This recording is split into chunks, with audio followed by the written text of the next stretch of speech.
अगर आप ये चाहते हैं जी कि 12 नंबर स्टेप है, आप बिल के ऊपर अगर कैश का भी बिल बने तो आप कहते हैं जी कस्टमर के नाम से बनना चाहिए।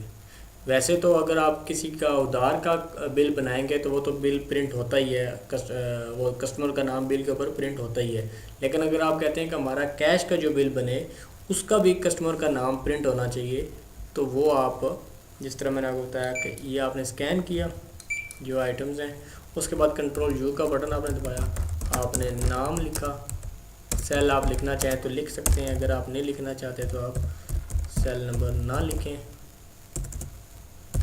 ओके करेंगे। यहाँ पे आप कस्टमर जितनी आपको पे की वो लिखेंगे, तो यहाँ पे आपका टॉप बिल के ऊपर क्लाइंट की इंफॉर्मेशन प्रिंट हो जाएगी। ये था जी हमारा स्टेप 12 नंबर।